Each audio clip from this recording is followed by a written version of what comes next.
السلام علیکم دوستوں، میں ہوں آپ کا ہوسٹ نعمان شاہ۔ دوستوں، یہ ایک سوال بہت زیادہ اٹھایا جاتا ہے کہ علماء کرام یا مولوی حضرات سائنسی علوم کیوں نہیں حاصل کرتے، یعنی اپنے آپ کو زمانہ کے حساب سے اپ گریڈ کیوں نہیں کرتے۔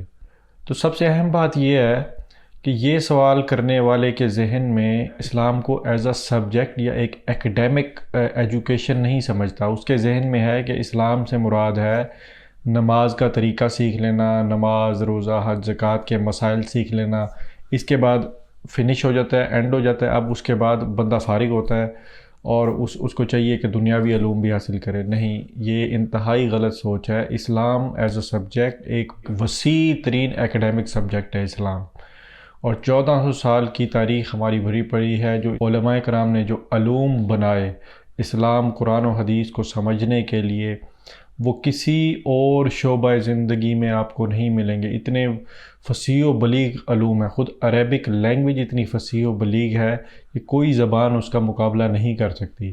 تو اسلام ایز اے سبجیکٹ ایک اتنا خود اٹ سیلف اتنا وسیع ہے کہ کوئی ایک عالم دین بھی ساری زندگی لگا کر بھی یہ نہیں کہہ سکتا کہ قرآن و حدیث میں چھپے خزانے سارے مجھے معلوم ہو گئے یا مجھے علم ہو گیا ان ساری چیزوں کا۔ اسلام کو آپ ایک ایز اے کانسٹیٹیوشن سمجھیں۔ جب اسلام ایک ایز اے کانسٹیٹیوشن، ایک آئین ہے، تو اس کی تو آپ کو ہر زمانہ میں، ہر دور میں زمانہ کے حساب سے اس پر تحقیق کی ضرورت ہوگی۔ تو اس کو ایک ایز اے اسپیشل سبجیکٹ سمجھیں۔ تو علماء کرام اس پر تحقیق کرتے ہیں۔ اب جو مسائل ہو چکے، نماز، روزہ، حج، زکوٰۃ، جو انفرادی اسلام ہے، وہ تو ٹھیک ہے، اس پر تو بحث مباحثے ہو سکے۔ نئے آنے والے فتنے اور جب اسلام ریاست کے طور پہ پریکٹس کیا جاتا ہے، تو ریاست کو تو ڈے ٹو ڈے میٹرز میں رہنمائی چاہیے ہوتی ہے۔ تو اس کے لیے علماء کرام تحقیق کر کے ہر چیز کا اسلامی حوالہ سے حل ڈھونڈ کر دیتے ہیں۔ ایک تو ہو گئی یہ بات کہ اسلام ایک ایکڈیمک سبجیکٹ ہے، اور دوسرا اسلام کانسٹیٹیوشن ہے۔ اب آپ کہتے ہیں کہ علماء کرام کو دنیاوی حساب سے علوم کا پتہ ہونا چاہیے، ان کو نہیں پتہ، تو وہ کیا آپ یہ کہنا چاہ رہے ہیں کہ علماء کرام قرآن اور حدیث کا ترجمہ یا قرآن و حدیث کی تشریح یا قرآن و حدیث کا اطلاق دور جدید یا زمانہ جدید کے حساب سے کریں، سائنس پر پرکھیں اپنی تشریح؟ اور یہ بھی انتہائی آپ غلط سوچتے ہیں کہ قرآن اور حدیث کو سائنس کے حساب سے ہم نے نہیں ترجمہ کرنا یا اس کو سمجھنا، بلکہ سائنس اور قرآن و حدیث میں موافقت ڈھونڈنی ہے، ربط ڈھونڈنا ہے ہم نے۔ اس کے لیے ہمیں سائنس پڑھنے کی ضرورت نہیں ہے، فزکس، کیمسٹری، بایولوجی یہ پڑھنے کی ضرورت نہیں ہے۔ اسی لیے میں کہتا ہوں کہ جب ایک اسلامی ریسرچ سینٹر بنا ہوگا تو اس میں مختلف شعبہات ہوں گے۔ کچھ لوگ فقہ پہ کام کرتے ہیں، کچھ اسلامک لا جو اسلامک جورسپروڈنس ہے اس پہ کام کرتے ہیں، کچھ لوگ عقائد کے حوالہ سے کام کرتے ہیں، کچھ لوگ امور ریاست کے مختلف فارن پالیسی، ٹریڈ پالیسی پہ کام کرتے ہیں، پھر سائنس کے حوالہ سے کام کرتے ہیں۔ جب یہ مختلف شعبہ زندگی کے پہلوؤں پر کام کرتے ہیں علماء کرام ریسرچ سینٹر میں، تو آپ کیا کرتے ہیں؟ آپ ان شعبہ زندگی کے ماہرین کو علماء کرام کے ساتھ جوڑ دیتے ہیں، کنیکٹ کر دیتے ہیں، تو وہ آپس میں تبادلہ خیال کرتے ہیں۔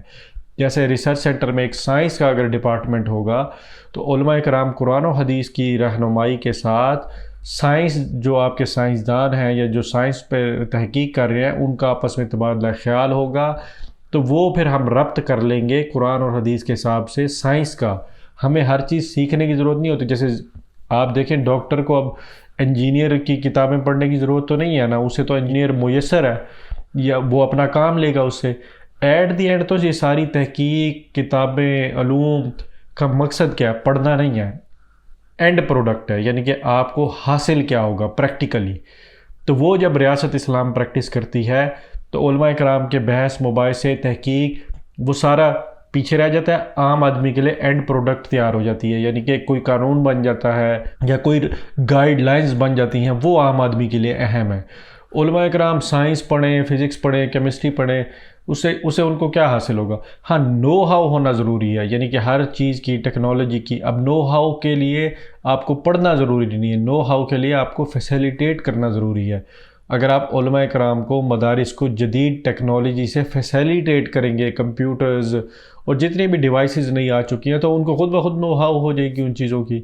جیسے ہم عام آدمی جب سب نے کمپیوٹر سائنس نہیں کیا ہوتا، سب ماہر نہیں ہوتے کمپیوٹرز کے، مگر سب اگر ڈیوائسز یوز کرتے ہیں، بیسک ٹریننگ یا کسی سے سیکھ لیتے ہیں تو وہ آہستہ آہستہ ان کو علم ہو جاتا ہے، نو ہاؤ۔ اب ان کو یہ معلوم کرنے کی ضرورت تو نہیں ہوتی نا کہ یہ موبائل بنا کیسے، اس موبائل کے اندر کون کون سے سافٹ ویئر ہیں، یہ سافٹ ویئر کس نے بنایا، یہ ضروری نہیں ہوتا، یہ ایک علیحدہ فیلڈ ہے۔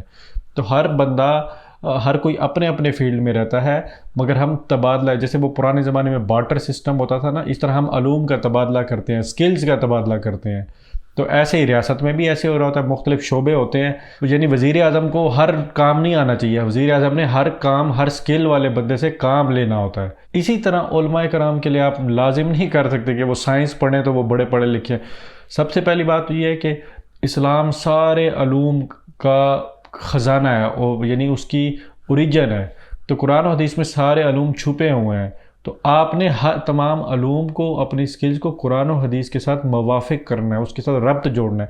ہونا تو یہ چاہیے کہ ہر شعبہ زندگی کے لوگ دین کو سمجھیں اور سیکھیں، بیسک نو ہاؤ جانیں، اصول سمجھیں اس کے، اور اپنے اپنے شعبوں میں پھر کام کریں۔ آپ کہہ رہے ہیں کہ جو علماء کرام ہیں وہ یہ دنیاوی علوم سیکھیں، اس کا کوئی فائدہ نہیں ہے۔ دینی علوم تو تا قیامت ہماری ضرورت ہے اور ہمیں ہر صورت میں چاہیے۔ ان کی تحقیق کا دائرہ بڑھانا چاہیے، ان کے لیے فیسیلیٹیٹ زیادہ کرنا چاہیے، ان کی سہولیات بڑھانی چاہیے، اور پھر ان کو دنیاوی علوم کے ساتھ ربط کرنا چاہیے۔ جیسے میں نے کہا، ریسرچ سینٹر بنا کے دوسرے شعبہ زندگی کے ساتھ آپ ڈیبیٹ کرتے ہیں، تبادلہ خیال کرتے ہیں، علوم اپنے ٹرانسفر کرتے ہیں، متفقہ تحقیق بناتے ہیں، مل کر گائیڈ لائن بناتے ہیں، تو وہ آپ کہہ سکتے ہیں کہ علماء کرام جدید دور کے حساب سے مسائل اخذ کر کے دے رہے ہیں، ان کو پڑھنے کی ضرورت نہیں ہے۔